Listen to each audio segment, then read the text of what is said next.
السلام علیکم ورحمۃ اللہ وبرکاتہ الحمدللہ رب العالمین والصلاة والسلام علی اشرف الانبیاء والمرسلین نبینا وقدوتنا محمد الامین علیہ الصلاة والتسلیم وعلى آلہ واصحابہ البررۃ اجمعین وعلى من تبعهم واحبهم اجمعین الی یوم الدین اما بعد فاعوذ باللہ من الشیطان الرجیم بسم اللہ الرحمن الرحیم وَسَيُجَنَّبُهَا الْأَتْقَى الَّذِي يُؤْتِي مَالَهُ يَتَزَكَّى صدق اللہ العظیم وصدق رسولہ النبی الکریم ونحن على ذلك لمن الشاہدین والشاکرین والحمد للہ رب العالمین فقد قال اللہ تبارک وتعالی فی شأن حبیبہ الکریم تعظیما وتکریما اجلالا واکراما ان اللہ وملائکتہ یصلون علی النبی یا ایہا الذین آمنوا صلوا علیہ وسلموا تسلیما لبیک وسعدیک صلوات اللہ علیہ وعلی آلہ وصحبہ وعلی آلہ واصحابہ افضل صلواتک وعدد معلوماتک وبارک وسلم صلاۃ وسلاما علیک یا سیدی یا رسول اللہ صلی اللہ تعالی علیہ وسلم۔ معزز سامعین کرام، شفیق بزرگوں اور عزیز ساتھیوں، آج کی اس گفتگو میں چونکہ یہ ماہ سیدنا صدیق اکبر رضی اللہ عنہ و ارضاہ کی ذات مبارکہ سے موسوم و منسوب ہے کہ سرکار صدیق اکبر رضی اللہ عنہ و ارضاہ فداہ آباءنا و اجدادنا و اولادنا علی سیدنا صدیق اکبر رضی اللہ عنہ و ارضاہ، اس مبارک ماہ میں چونکہ آپ کا یوم وصال اور آپ کے عرس مبارک اور اپنے رفیق اعلیٰ اور حبیب کردگار سے ملاقات کا مبارک مہینہ ہے، تو اس ضمن میں آج کے عنوان افضلیت سیدنا صدیق اکبر رضی اللہ عنہ پر اہل بیت اطہار، ائمہ اہل بیت اطہار اور اہل بیت اطہار کے عقیدہ اور آپ کے فضائل میں اہل بیت اطہار کی بزبان جو ادا ہوئے ہیں اس پر چند باتیں آپ حضرات کے گوش و گزار کرنے کی سعادت حاصل کی جائے گی۔ اللہ تعالیٰ، اللہ پاک ہمیں آقا کریم علیہ السلام اور سرکار صدیق اکبر اور مولائے کائنات کے صدقے و طفیل حق ہماری زبانوں پر جاری بھی فرما، حق کہنے اور سننے کی توفیق نصیب فرما۔ معزز سامعین کرام، سرکار سیدنا صدیق اکبر کون؟ سیدنا صدیق اکبر وہ جو مصطفیٰ کریم علیہ السلام کے یار غار بھی ہے، یار مزار بھی ہیں، اور سفر و حضر کے ساتھی وہ ہم نوا بھی ہے۔ وہی صدیق اکبر جنہوں نے اپنا سب کچھ آقا کریم علیہ السلام کے نام قربان کیا۔ وہی صدیق اکبر جو قبولیت اسلام سے پہلے بھی ہر قسم کی کدورتوں، شرک، کفر، زنا، شراب نوشی سے اللہ نے جنہیں محفوظ رکھا۔ وہ صدیق اکبر جنہوں نے اپنا سارا اثاثہ یار کے قدموں پہ رکھ دیا۔ وہ صدیق اکبر جنہیں مصطفیٰ کریم علیہ السلام نے آپ کو ہجرت کا ساتھی بنایا۔ وہی صدیق اکبر جن کی زبان اور جن کے الفاظ میں، جن کی آواز میں اللہ عز و جل نے شب معراج مصطفیٰ کریم سے کلام فرمایا۔ وہی صدیق اکبر جو معراج کے واپس آنے کے بعد سب سے پہلے بن دیکھے بن ملے معراج مصطفیٰ کی تصدیق فرمائی۔ وہی صدیق اکبر جنہوں نے اپنی آل، مال، اولاد سب مصطفیٰ کی قدموں میں نچھاور کر دیا۔ وہی صدیق اکبر جنہوں نے اپنی چہیتی بیٹی عائشہ صدیقہ کو حبیب پاک کے نکاح میں دے دیا، یہ جانتے ہوئے کہ بہت جلد بیوہ بھی ہو جائے گی اور انہیں مال غنیم، مال میراث بھی نہیں ملے گا اور نہ یہ کسی اور سے نکاح کر پائے گی، اس کے باوجود صرف آقا کریم کی محبت میں نچھاور کر دیا۔ وہی صدیق اکبر جنہوں نے مسجد نبوی کی، آج کی موجودہ جو مسجد نبوی ہے اس دور کی مسجد نبوی کی قیمت ادا کر کر کے آقا کریم کے قدموں میں اور آپ کی خدمت میں پیش فرمایا۔ وہی صدیق اکبر رضی اللہ عنہ ارضاہ جن کے دوش مبارک پر مصطفیٰ کریم علیہ السلام نے اپنے قدم مبارک کو بھی رکھا اور ان کے شانوں پر چڑھ کر غار ثور کے سفر کو مکمل فرمایا۔ وہی صدیق اکبر، قربان جائیے، وہی صدیق اکبر جنہوں نے آقا کریم علیہ السلام کا ادب بحالت نماز بھی مکمل فرمایا اور اپنے مصلی کو پیچھے ہٹتے ہوئے آگے بڑھا دیا، وہی صدیق اکبر ہے۔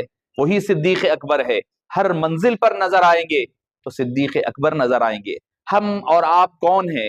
دنیا کا ہر فرد، دنیا کا ہر فرد کیا کرتا ہے؟ ارادہ کرتا ہے، مشتاق رہتا ہے کہ اسے جنت ملے، مگر صدیق اکبر وہ جن کی جنت مشتاق ہے کہ وہ انتظار میں ہے کہ کب صدیق اکبر اس میں داخل ہوں گے۔ اس ذات کا نام ہے یار غار، العتیق، الصدیق۔ اللہ نے جن کو ابو بکر صدیق فرمایا ہے وہ صدیق اکبر رضی اللہ عنہ وارضا، جنہیں قرآن نے کبھی اتقا فرمایا، کبھی صاحب فرمایا، کبھی اللہ کریم نے انہیں صدق اور صفا کا پیکر فرمایا، کہیں صاحب فرمایا۔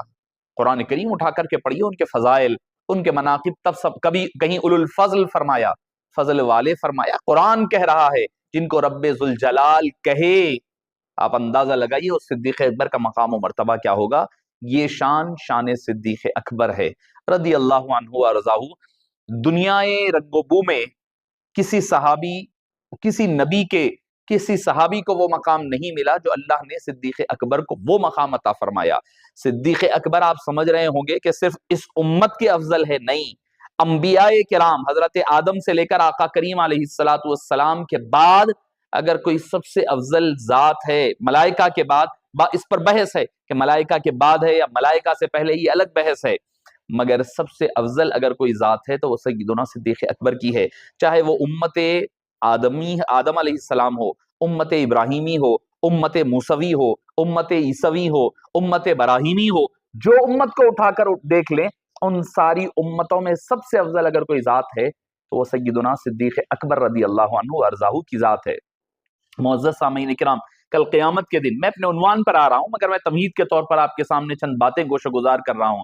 آپ دیکھیں گے کہ کیا ہوگا، قیامت کا دن کیسا ہوگا۔ وجوہ یومئذ ناظرہ، نظریں اللہ کی طرف، اس کی جلال اور اس کی جمال کے جلووں سے بندگان خدا فیض یاب ہو رہے ہوں گے۔ معزز سامعین کرام، سب کو اللہ کا جو دیدار نصیب ہوگا وہ عام دیدار نصیب ہوگا، مگر صدیقین کو خاص دیدار نصیب ہوگا، اور ان صدیقین کے سردار کا نام ابو بکر صدیق ہے۔ آپ اندازہ لگائیے کیسا اللہ تعالیٰ انہیں دیدار نصیب فرمائے گا۔ تو سب سے پہلا جو دیدار اور خصوصی دیدار ہوگا اللہ کا غیر نبیوں میں، وہ سیدنا صدیق اکبر رضی اللہ عنہ کو عطا ہوگا۔ وہ ذات ہے سیدنا صدیق اکبر کی۔ معزز سامعین کرام، ایسی ذات اللہ تعالیٰ نے انبیاء کرام کے بعد ایسی ذات کو پیدا نہیں فرمایا، وہ صدیق اکبر ہے۔ اللہ کا فضل ہوتا ہے، یہ بندہ کوئی محنت سے حاصل نہیں کر سکتا۔ یہ کوئی آپ سمجھیں گے کہ میں نمازیں پڑھ کر کے بن جاؤں گا، میں روزے رہ کر کے ابو بکر کے مقام کو پہنچوں گا۔ ارے آپ اور ہم کون ہے؟ ارے ہماری زبانیں کیسے ان کی شان کے خلاف کھلتی ہے۔ وہ صدیق اکبر ہے۔ صحابہ کرام بھی جب زبان کھولتے تو کہتے ہم نے صدیق اکبر کی طرح کسی کو نہیں پایا۔ اہل بیت اطہار کہتے کہ ہم نے صدیق اکبر کی طرح کسی اور کو نہیں پایا، ہم نے اس شان کا کسی کو نہیں پایا۔ آقا، ارے اور اس سے بڑھ کر کیا شان ہوگی اس ذات کی؟ آقا خود کہیں غلام کے بارے میں کہ جس نے مجھ پر احسان کیا میں نے ان تمام کے احسان کو ادا کر دیا سوائے صدیق اکبر کے۔ آقا خود فرما دیں تو اب کسی اور کی مجال کیا رہے گی، کسی اور کا کہنا کس ہما شما میں ہوگا۔ یہ وہ ذات ہے حضرت سیدنا صدیق اکبر کی۔ ارے اللہ تعالیٰ جن کو آپ ذرا قرآن کا ایک پہلو ذرا غور فرمائیے، شان صدیق اکبر بزبان خداوند قدوس دیکھیے آپ۔ میرا عنوان تو بزبان ائمہ اہل بیت ہے، اہل بیت اطہار ہے، ذرا بزبان خداوند قدوس دیکھیں۔ ایک منظر ہے کہ حضرت باقی کے بعد کچھ لوگ تھے جنہوں نے حضرت بی بی عائشہ رضی اللہ عنہا و سلام اللہ علیہا کے خلاف زبان درازیاں کیے تھے۔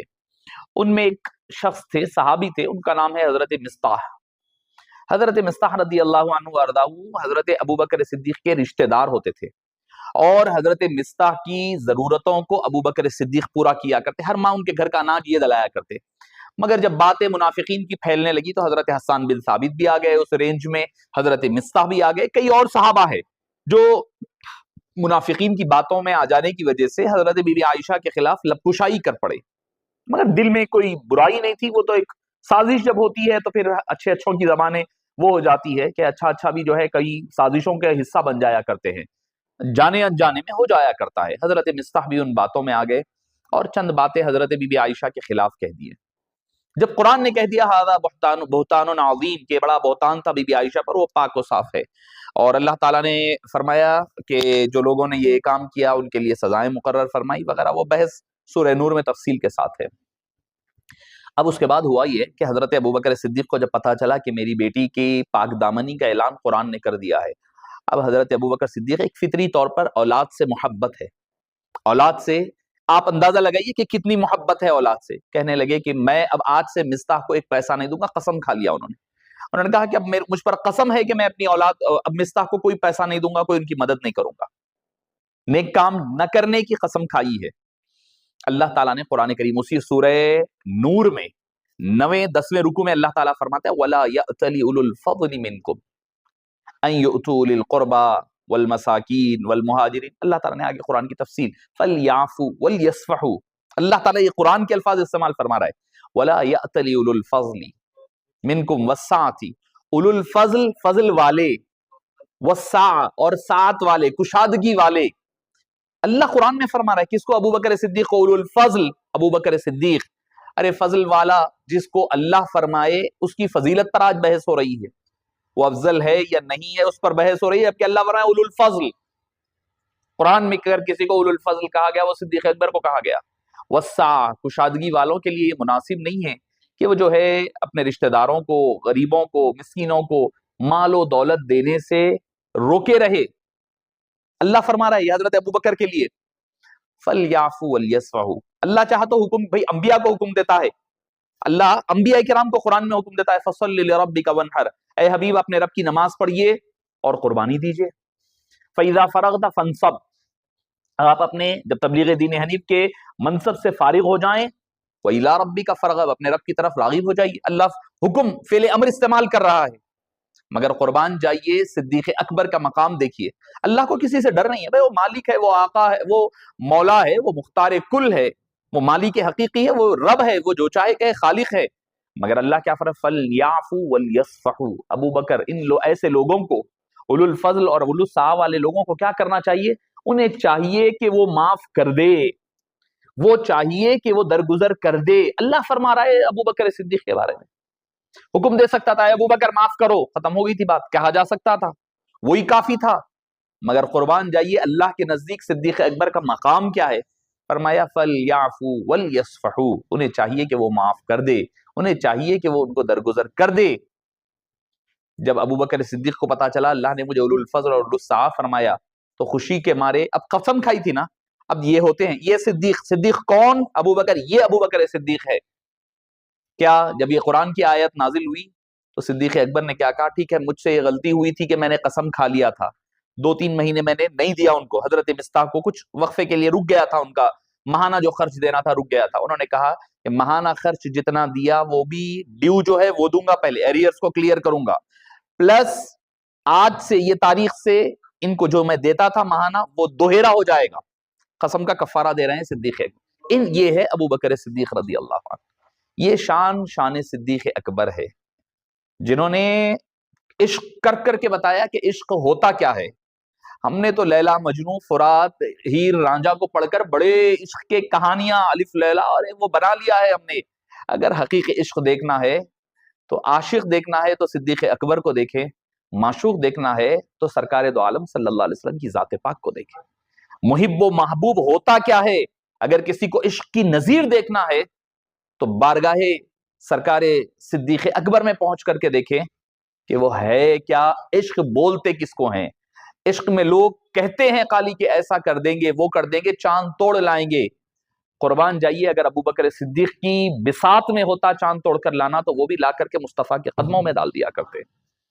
یہ ہے صدیق اکبر رضی اللہ عنہ، اس ذات بابرکت کا نام سیدنا صدیق اکبر رضی اللہ عنہ، اور اللہ تعالیٰ جسے جو کمال دینا چاہے وہ کمال دیتا ہے۔ اب بھئی بات جو لوگ گفتگو اکثر و بیشتر ہوا کرتی ہے، دیکھیے ایک چیز ہوتی ہے کہ کسی کی فضیلت ماننا یا نہ ماننا ایک علیحدہ شے ہے، ایک ہوتا ہے کہ عقیدہ، ایک ہوتا ہے کسی کی فضیلت مانے یا نہ مانے۔ بھئی ٹھیک ہے 1,24,000 صحابہ کرام ہیں، کسی کی فضیلت آئی ہے، ٹھیک ہے، کئی صحابہ کی آئی، کئی کی نہیں بھی آئی ہے، کسی کی ضعیف احادیث میں ہے، کسی کی صحیح احادیث میں ہے، بہرحال مختلفی معاملات ہیں، آپ درگزر کر دے تو اس میں آپ کو کوئی مسئلہ نہیں ہوتا ہے. اگر کوئی صحابی کی نہ تعریف کر رہا ہے نہ تنقیص کر رہا ہے، اب بھئی 1,24,000 صحابہ ہے، مجھے خود بھی ہو سکتا ہے کئی کے نام بھی نہیں معلوم ہوں گے، مجھے نہیں پتا ہوگا. اگر کوئی ان 1,24,000 میں سے مجھے ان کا نام بھی پتا ہے اور جن کی شان بھی قرآن یا حدیث میں، قرآن میں تو نہیں ہے اللہ ماشاءاللہ، احادیث میں ہے، اگر میں ان کی شان بیان نہ کروں، نہ کسی کی تنقیص نہ کروں ادب بجا لاتے ہوئے، تو میرے ایمان پر، عقیدے پر کوئی نقصان نہیں ہوگا، کوئی آنچ نہیں آئے گی، میں پریشانی والی بات نہیں ہوگی. میں بھی کسی کی تنقید نہیں کر رہا ہوں، کسی کی تعریف نہیں کر رہا ہوں، مدح و ذم میں کچھ نہیں کہا، کوئی مسئلہ نہیں ہے، میرے ایمان پر کوئی مسئلہ نہیں ہونے والا ہے، میرا عقیدہ جانے والا نہیں ہے. یہ عام لوگوں کی بات کہہ رہا ہوں، عام صحابہ کی بات کہہ رہا ہوں. مگر کچھ لوگ وہ ہیں جو ہمارے عقیدے کا حصہ ہے، اگر اس معاملے میں اگر آپ چپی سادیں گے، خاموشی اختیار کریں گے، تو آپ کا بدعقیدہ ہو جانا طے ہو جائے گا. کہیں ایسا نہ ہو کہ وہ عقیدہ ہٹتے ہٹتے آپ کو کفر تک لے کر نہ چلا جائے. تو جو ضروریات لوازمات عقائد ہیں ان کا ماننا ہر ایک کے لیے ضروری ہے، بلا چون چرا، جیسا کہا گیا ویسا ماننا ضروری ہے. تو حضرت سیدنا صدیق اکبر رضی اللہ عنہ کی افضلیت، خلفائے راشدین اور عشرہ مبشرہ، ازواج مطہرات، اہل بیت اطہار اور ان صحابہ جن کے بارے میں ہمارے اہل سنت والجماعت کے عقائد کے لوازمات میں جو چیزیں شامل ہے اس کا ماننا لازم ہے، اس میں آپ خاموشی اختیار نہیں کر سکتے. بھئی آپ بولیں گے بھئی میں عقیدہ ایمان ہے، میرا کلمہ پڑھتا ہوں، میں اللہ ایک ہے، نبی ایک ہے، میں مان لیا، دل سے کافی ہے، زبان سے بولنے کی کیا ضرورت ہے؟ نہیں، تصدیق بالقلب، اقرار باللسان، یہ دونوں چیزیں ملتی ہے تو ایمان مکمل ہوتا ہے. تو جو باتیں عقائد اہل سنت والجماعت یا ہمارے ایمان کے عقائد کا حصہ ہے، اسے دل سے بھی تصدیق کرنا پڑتا ہے، زبان سے بھی اقرار کرنا پڑتا ہے. تو بات تھوڑی سی تمہیدی گفتگو ہو گئی ہے. تمہیدی گفتگو کے بعد میں اپنے موضوع کی طرف آتا ہوں کہ افضلیت سیدنا صدیق اکبر. آپ اگر پوری احادیث کا مجموعہ اٹھا لیں جہاں پر آقا کریم علیہ السلام نے صحابہ کرام کا تذکرہ فرمایا ہے، وہاں پر سب سے پہلے جس کا ذکر فرمایا سرکار نے، سرکار صدیق اکبر کا ذکر فرمایا. ترمذی شریف کی وہ حدیث پاک جس کی بنیاد پر ہم عشرہ مبشرہ طے کرتے ہیں، آقا کریم علیہ السلام نے آغاز کہاں سے فرمایا؟ ابو بکر فی الجنہ، عمر فی الجنہ، عثمان فی الجنہ، علی فی الجنہ، عبد الرحمن بن عوف فی الجنہ، طلحہ فی الجنہ، زبیر فی الجنہ، ابو عبیدہ فی الجنہ، سعد بن ابی وقاص فی الجنہ.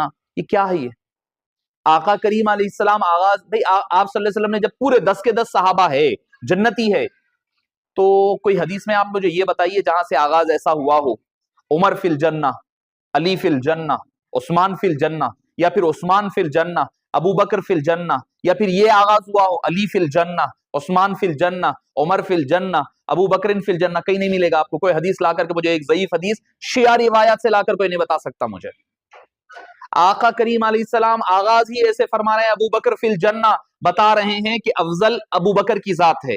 اس کے بعد مقام و مرتبہ عمر فی الجنہ کہہ کر بتا رہے ہیں عمر فی الجنہ، عمر دوسرا ہے. تیسرے کی درجہ آئے تو کہا کہ عثمان فی الجنہ، حضرت علی فی الجنہ، عبد الرحمن بن عوف فی الجنہ، طلحہ فی الجنہ، زبیر فی الجنہ. یہ آپ بتاتے ہوئے ہی ہمیں بتا رہے ہیں ہر حدیث میں جہاں پر خلفائے راشدین کا ذکر آ رہا ہے تو آقا کریم علیہ السلام نے ترتیب وہی ذکر فرمائی ہے جو ترتیب خلافت بھی ہے، ترتیب افضلیت اور فضیلت بھی ہے. کوئی ایک حدیث بتا دو آپ مجھے، بھئی آقا کریم علیہ السلام کی حدیث اٹھا کر کے پڑھ لیں آپ، کہیں آپ کو نہیں نظر آئے گا، کہیں پر نظر نہیں آئے گا کہ آقا کریم علیہ السلام نے ترتیب میں آگے پیچھے کہیں نہیں فرمایا. حضرت عمر کا نام پہلے کہیں نہیں لیا کوئی حدیث میں. آغاز ہو رہا ہے ابو بکر سے ہی، آغاز ہو رہا ہے ابو بکر اور شیخین سے ہوتا ہے، ابو بکر و عمر کا ہوتا ہے، اس کے بعد جا کر کے دوسروں کا ہوتا ہے. معزز سامعین کرام، میں اپنی گفتگو جو عنوان کے تحت ہے، اب اگر افضلیت پر میں گفتگو کروں تو بے حساب ہے. میں نے جو آیت پڑھی ہے، اللہ فرماتا ہے وَسَيُجَنَّبُهَا الْأَتْقَى الَّذِي يُؤْتِي مَالَهُ يَتَزَكَّى. یہاں پر اتقا کا جو لفظ ہے، مفسرین کی اکثریت یہی رائے ہے، اس سے مراد صدیق اکبر ہے. اور اللہ نے قرآن میں کیا فرمایا سورہ حجرات میں؟ ان اکرمکم عند اللہ اتقاکم. جو تم میں سب سے زیادہ متقی نہیں کہا وہاں، اتقا جو ہوگا وہ سب سے مکرم ہوگا. اکرمکم اس میں تفضیل ہے، اکرم افضل کے معنی میں ہوتا ہے. اکرم فعل تفضیل اس میں تفضیل، افضل فضیلت کا اس میں تفضیل بنتا ہے افضل، اور مکرم کا تکریم کا کروما سے جو بنتا ہے وہ اکرم بنتا ہے۔ اللہ فرمائے ان اکرما جو اکروما اکرم جو بنتا ہے وہ افضل کے وزن پر ہے، افضل اکرم وہی معنی کے اعتبار سے بھی وہی ہوتے ہیں، سب سے زیادہ مکرم، سب سے زیادہ فضیلت اور شان والا، اس کو کہتے ہیں اکرم۔ اللہ کیا فرما رہا ہے؟ ان اکرمکم، سب سے زیادہ مکرم تم میں کون ہے؟ عند اللہ اتقاکم، جو سب سے زیادہ اتقا کی منزل پر بیٹھا ہوا ہو۔ اور سورہ واللیل میں کیا فرمایا؟ وَسَيُجَنَّبُهَا الْأَتْقَى، وہاں اتقا فرمایا، یہاں پر بھی وہی اتقا لا کر کے بتایا۔ صدیق اتقا ہے، اور جو اتقا اللہ کے نزدیک ہے وہی اب اکرم بھی ہے، افضل بھی ہے، اور وہ ذات ہے سیدنا صدیق اکبر کی۔ میں آج دیکھ رہا تھا کہ ایک کتاب ہے، باضابطہ طور پر ایک مکمل طور پر ایک کتاب ہے جو چھپی ہوئی ہے، اگر آپ جب سنیں گے تو شاید آپ کی نظر سے گزرے یا نہیں، 155 صفحات پر مشتمل ہے، اور اس کتاب کا عنوان کیا ہے معلوم ہے؟ ٹائٹل کیا ہے؟ مناظرۃ جعفر ابن محمد الصادق مع الرافضی فی التفضیل بین ابی بکر وعلی رضی اللہ عنہما۔ حضرت جعفر صادق رضی اللہ عنہ کا مناظرہ مفعلہ کے وزن پر، حضرت ابو بکر جعفر بن محمد الصادق، جعفر صادق کا مناظرہ کس سے؟ مع رافضی سے۔ کس مسئلے میں؟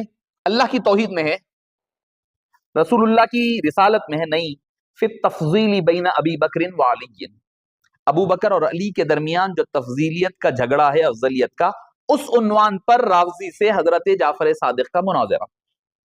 ایک کتاب ہے، آپ دیکھ سکتے ہیں انٹرنیٹ پر، آپ کو مل جائے گی یہ کتاب، آپ اٹھا کر کے عربی میں پڑھیں، 155 صفحات پر ہے۔ آپ کو پتا چلے گا کہ مقام صدیق اکبر کیا ہے، اور اہل بیت اطہار کا سرکار صدیق اکبر سے کیا تعلق ہے، پتا چلے گا۔ ایسی دلائل آپ نے دی ہے، آپ سنیں گے تو دنگ ہو جائیں گے۔ وہ آیا اور آ کر کہنے لگا کہ میں آپ سے جو ہے مناظرہ کرنا چاہتا ہوں۔ سرکار مولا امام جعفر صادق رضی اللہ عنہ، آپ کو بتاؤں میں، میری جو اپنی نسبت ہے امام جعفر صادق سے وہ دوہری ہے، جیسے انہوں نے کہا تھا نا، میری نسبت سرکار صدیق اکبر سے دوہری ہے، دوہری، ولدنی ابو بکر مرتین، مجھے ابو بکر نے 2 مرتبہ پیدا کیا، حضرت امام جعفر صادق نے فرمایا تھا۔ اور آپ غور کریے کہ صادق، ہر ایک کو صادق کہا جاتا ہے، ہر کوئی صادق ہے نا، مولا علی صادق ہے، مولا حسن صادق، مولا حسین صادق، مولا امام زین العابدین علیہ السلام صادق، امام محمد صادق، پورے ائمہ اہل بیت صادق ہیں، مگر ان 12 ائمہ اثنا عشر میں کسی کے لیے یہ لفظ صادق آپ کو نہیں ملے گا سوائے سرکار امام جعفر صادق کے۔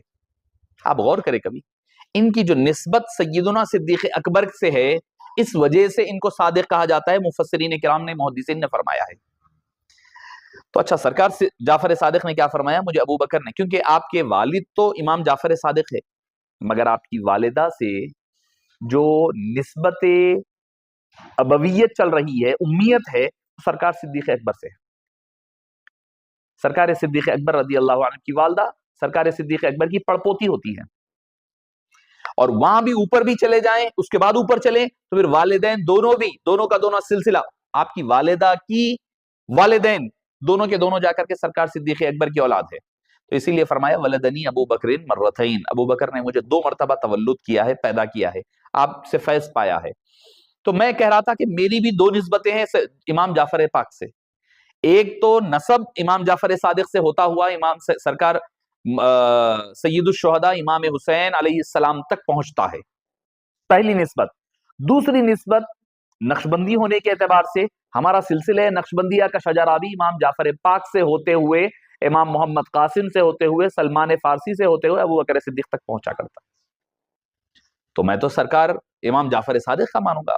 مجھے کہتے ہیں لوگ، بعض وقت کہتے ہیں بھائی فلاں صحابی کا افضلیت علی پر ایک معاملہ تھا، یہ روایت ملتی ہے، یہ ایک شاذ قول ہے، یہ ملتا ہے، یہ ملتا ہے۔ میں کہتا ہوں کہ سب کی اپنی اپنی تحقیقات اپنی جگہ ہوگی، مجھے کوئی لینا دینا، میں سب میرے سر کے آنکھوں کے سر کے تاج ہے، ان کی خاک کا سرما مل جائے تو ہم آنکھوں میں لگائیں، چاہے وہ حضرت عمار بن یاسر ہو، حضرت سعید بن الخدری ہو، یا حضرت مقداد ہو، یا جو بھی صاحب ہے، حضرت زید ہو، سب ہمارے سر کے تاج ہے۔ مگر آپ ذرا غور فرمائیے کہ میں جن کو اپنا مرشد و آقا مانتا ہوں، امام جعفر صادق رضی اللہ عنہ ان کا عقیدہ کیا ہے. اس سے بڑھ کر اوپر چلے جائیں سرکار مولا علی, ان کا عقیدہ کیا ہے. بھائی میں علی کی اولاد ہوں نا, میں سادات میں سے ہوں, سادات حسینی میں سے ہمارا تعلق, تو ہم یہ دیکھیں گے کہ ہمارے جد کا عقیدہ کیا تھا سرکار صدیق اکبر کے بارے میں. جو ان کا عقیدہ ہوگا وہ اس غلام و ناچیز کا بھی وہی عقیدہ رہنا پڑے گا. ہم تو اپنے جد کی مانیں گے نا, جد کی بات ہوگی. اگر کوئی انفرادی اقوال قول اپنی جگہ رکھ لیں ہے بھی اگر, تو مجھے کیا کرنا ہے؟ مجھے تو اپنے جد کو دیکھنا ہے. مولا سرکار مولا علی کو اگر کل قیامت کے دن مولا علی مجھ سے پوچھ لیں کہ تو اپنی ہماری نسبت کا بھرم بھرتا تھا, اولاد ہونے کا ہر جگہ زام کرتا تھا, مگر تو میرے عقیدے پر کیوں نہیں تھا, تو میرے پاس کوئی جواب نہیں رہے گا. میں ایک بات کہنے کے لیے کہہ رہا تھا, تو ہوا یہ کہ حضرت امام جعفر صادق کے پاس یہ ایک شخص آیا رافضی, آ کر کے بڑا بہترین, میں کہہ رہا ہوں کہ میں پورا آپ کے سامنے 155 صفحات پر ہی, میں یہ پورا آپ کو سنا نہیں سکتا, ہر ایک نقطے پر گفتگو نہیں ہو سکتی. ایک دو باتیں, چونکہ میرا عنوان سے منسلک ہے یہ بات, اسی لیے آپ کے سامنے رکھ رہا ہوں. تو حضرت امام جعفر صادق کے پاس وہ رافضی آیا اور آ کر کہنے لگا کہ بھئی میں حضرت علی افضل ہیں.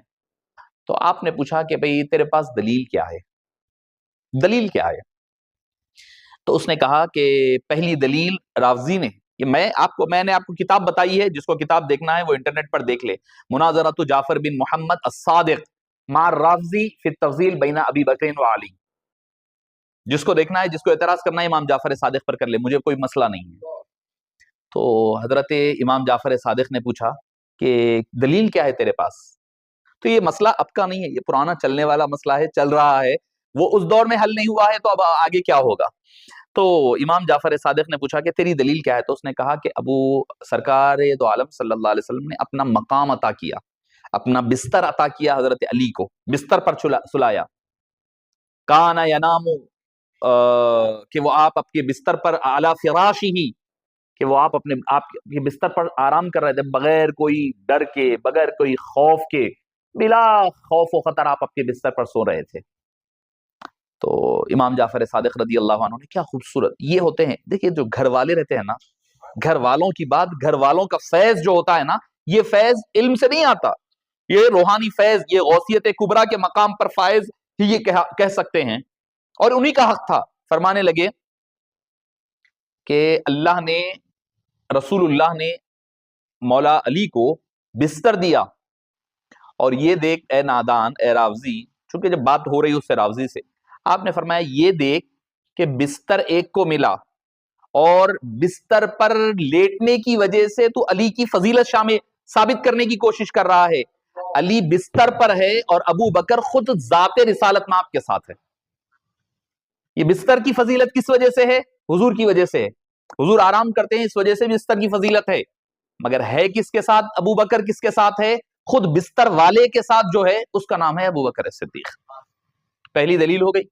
اس نے کہا کہ ابو بکر, علی جو سو رہے تھے بغیر کوئی خوف و خطر کے سو رہے تھے, ایسی نیند کہ پھر زندگی میں ویسی کوئی نیند نہیں آئی ہے. اس نے کہنے لگا, آپ نے کہا کہ پھر ابو بکر, بولے ابو بکر صدیق کے بارے میں قرآن کہہ رہا ہے, کیا حضور پاک کو کہنا پڑا لا تحزن ان اللہ معنا, تم ڈرو نہیں, گھبراؤ نہیں. جب انہوں نے کہا تھا, بخاری شریف کی حدیث پاک میں ہے, سرکار صدیق اکبر رضی اللہ عنہ نے فرمایا تھا کہ یا رسول اللہ, وہ لوگ نیچے اگر دیکھ لیں گے اپنے قدموں میں, وَهُمْ يَنْظُرُونَ إِلَىٰ وَإِذَا يَنْظُرُونَ إِلَىٰ قُدُومِهِمْ, اور اگر وہ اپنے قدموں کو دیکھ لیں گے تو ہمیں پا لیں گے, ہم پر ان کی نظر پڑ جائے گی.